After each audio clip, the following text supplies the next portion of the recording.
కేంద్రం తక్షణమే 4 లేబర్ కోడ్లను రద్దు చేయాలని సిఐటియు నాయకులు కిరణ్ డిమాండ్ చేశారు. గురువారం జిల్లా కేంద్రంలోని సిఐటియు ఐఎఫ్టియు నాయకులతో కలిసి దేశవ్యాప్త సార్వత్రిక సమ్మెలో భాగంగా నిరసన కార్యక్రమం చేపట్టారు. చట్టాలను కుదించి కేంద్ర ప్రభుత్వం కొత్తగా తీసుకొచ్చిన 4 లేబర్ కోడ్ల పోరాటాలు త్యాగాలు చేసి సాధించుకున్న కార్మిక చట్టాలను పూర్తిగా నిర్వీర్యం చేస్తూ 4 లేబర్ కోడ్లను తీసుకొచ్చింది. ఈ 4 లేబర్ కోడ్లను అమల్లోకి తీసుకురావడానికి నవంబర్ 21న జీవోను సైతం జారీ చేసింది.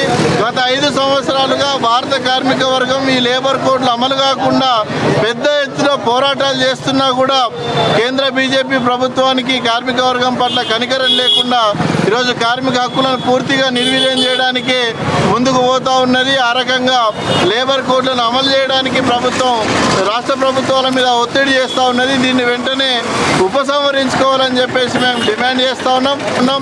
భారత కార్మిక వర్గం కనీస వేతనం 26,000 రూపాయలు ఇవ్వాలి, ఉద్యోగ భద్రత కల్పించాలని కోరుతూ ఉంటే ప్రభుత్వం మాత్రం ఆ హక్కులకు దూరంగా అసలు సంఘాలే లేకుండా సమ్మె చేసే హక్కే లేకుండా చేయడానికి ప్రయత్నం చేస్తున్నది. దీన్ని బట్టి బీజేపీ ప్రభుత్వ కార్మిక వ్యతిరేక వైఖరి స్పష్టంగా అర్థమవుతా ఉన్నది. మరోవైపు రైతాంగం పండించిన పంటలకు కనీస మద్దతు ధరలు అడుగుతూ ఉంటే అవి ఇవ్వకుండా రైతులను ఆర్థిక దోపిడీ చేయడానికి ప్రభుత్వం పూనుకున్నది.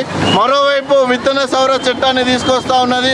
ఈ విత్తన సవరణ చట్టాన్ని రద్దు చేయాలి, విద్యుత్ సవరణ బిల్లును వెంటనే రద్దు చేయాలని చెప్పేసి మేము డిమాండ్ చేస్తాం.